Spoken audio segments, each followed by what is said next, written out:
Lucas Museum of Narrative Art. After so many years of waiting for this to come out, well, let's go back maybe a month or so, and I saw on Instagram that they were following me, and I'm like, is this a fan account or is this?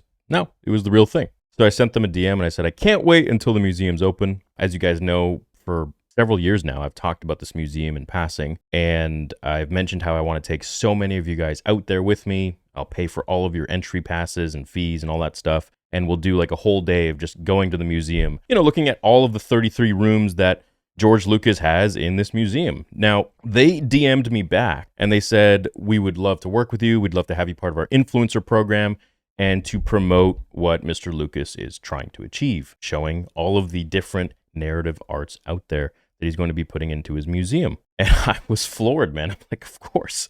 So we got into emails back and forth. They sent me a influencer package, if you will, which is what we're going to be going through. Let's get into it. Okay, so we got some footage to get into. It's officially releasing September 22nd, 2026. So in about a year's time. Not even, just like a little under that. The doors will be open. So the Lucas Museum is built on the belief that illustrated storytelling is a universal language. We seek to explore the stories that move us, connect us, and capture the human experience, elevating artists as the essential storytellers of our times. Stories are mythology, says George.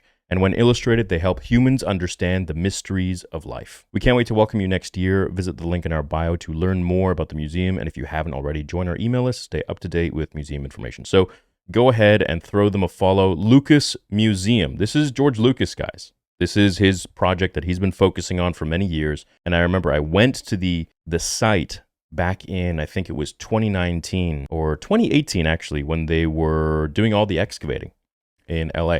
And check out what it looks like now. This is an aerial shot of the museum, a drone shot. And we have 4 different ones that they sent me to post. So this is going to be really cool when you're flying overhead, just to see it in person. I see that they have added some grass on top and whatnot. I don't know if you can actually go on top, but we do know that George loves that kind of Kashyyyk feel, that organic feel, and that's something that I think resonates with a lot of his films, particularly Star Wars. So this is the 3rd drone photo right here of the LA skyline of the museum itself. And as you can see, it looks literally like Star Wars. Like, it stands out quite a bit.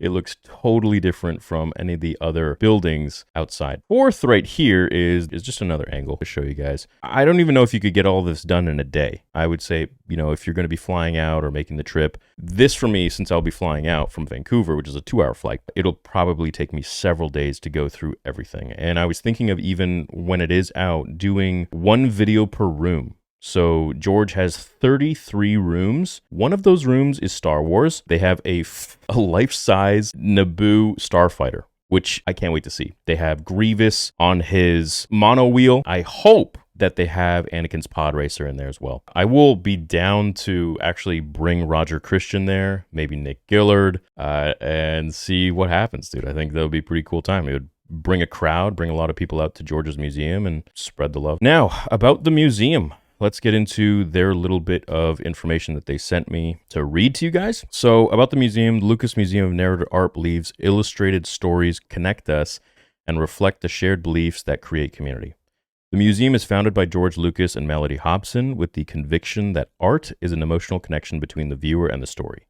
Art is in the eye of the beholder. The building is designed by architect Ma Yansong of MAD with assistance from US-based architecture firm Stantec. It sits in Los Angeles' Exposition Park on a 11-acre, I didn't know that, campus with green space designed by Mia Lehrer of Studio MLA. The 300,000 square foot structure will this is the first time I'm reading this. I like to do stuff super fresh on the channel, so you get my reaction as well. The 300,000 square foot structure will feature galleries, 2 theaters. Bro, imagine watching Revenge of the Sith in one of those.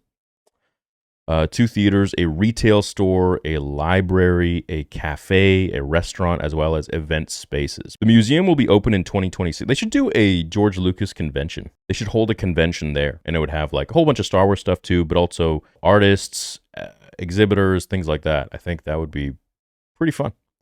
The museum will open in 2026. George Lucas has been collecting narrative art for more than 50 years. The Lucas Museum's founding collection represents more than 40,000 works of art by illustrators who include Norman Rockwell, Jesse Wilcox Smith, Maxfield Parrish, and Andrew Wyeth. Comic artists who include Winsor McKay, Frank Frazetta, George Harriman, Jack Kirby, and R. Crumb. Muralists who include Judith F. Baca, J.R., and Diego Rivera. Pieces by Frida Kahlo, Jacob Lawrence, Charles White, and Robert Colescott will also be on display. The museum will show props and costumes from Star Wars, movie posters, and documentaries featuring artists. I can't, dude, you don't know how this feels pretty cool. About narrative art. Narrative art is created to represent stories through images. Much of the world's artistic expression has been motivated by storytelling, transmitting narratives rooted in religion, myth, history, literature, or events. Narrative art appears in many forms, from cave drawings and hieroglyphics to paintings, murals, illustration, comics, and sculpture. Narrative art has proliferated in photography, magazine, and book illustration, film, and digital media, addressing wide audiences and reminding them of the myths and stories that influence everyday life. The Lucas Museum shows us how narrative art influences societies, shaping beliefs, communicating values, inspiring imagination, and creating communities. We empower people to engage with artworks through the compelling stories that they tell. And this is so true, and I'm getting emotional just talking about it, because this is George, man. Like, the guy changed the world in so many different ways beyond just Star Wars. Like, how I'm going to edit this video is going to be because of his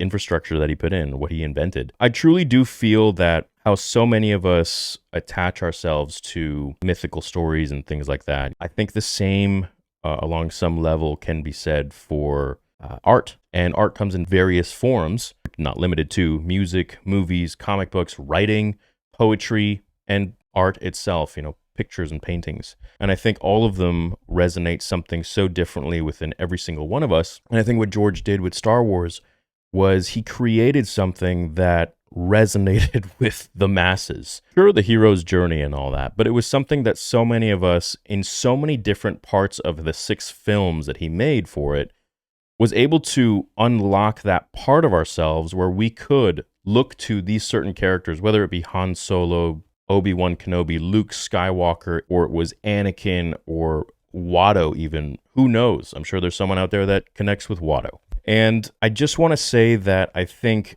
art is why we're all here. It moves a lot of us. It motivates a lot of us. And even if it doesn't, it allows us to look at something and say, I don't like that. I like this, this, and this, because if you change that and that and that, and that leads you on a totally different path where maybe you'll end up where you're supposed to be. Kind of like Luke looking out at the twin suns, not knowing where he belongs, but maybe knowing where he doesn't want to belong. And it led him to where it led him to. So I'm very excited for this museum. I wish George the best with it. I hope I can one day speak with him, or at least just shake his hand and say thank you for everything. Maybe we'll get Roger down there to give him a surprise visit or something like that. I hope you guys are stoked for it. I think there is a lot that we can unpack with any of these 33 rooms that will be presented to us at his museum. You can see here all of the different photos that they have sent me that we're going to go through, some of the interior shots. I mean, this place is absolutely beautiful. This is going to be as sci-fi as it can get, really, when you walk into this place, I'm sure. And even beyond that, the stories that he's trying to show us are the stories of other artists. And I think that is really the whole point of his museum, is not just to revel in the stories that we know and love that he's created, but also in the stories that maybe we don't know. Like most of those people on that list that were mentioned of the artists, I don't know them. And I'm not going to pretend like I do. But this museum will be a great opportunity for me to learn who those people are, what story they were trying to tell, and how it resonates with me. I am pretty stoked for this. There's not much else I really want to go into or show or talk about, but I think anything else you guys want to learn or see about it, you can find online or on their Instagram or on the social media. And as more and more information comes out, you can rest assured that I will be talking about it and posting about it, because I am here for George. And I think all of us are too. Can't wait to see you all there. Can't wait to talk more about this. I'm very excited for this opportunity to work with the Lucas Museum of Narrative Art. Have a great day, guys. May the force be with you, always.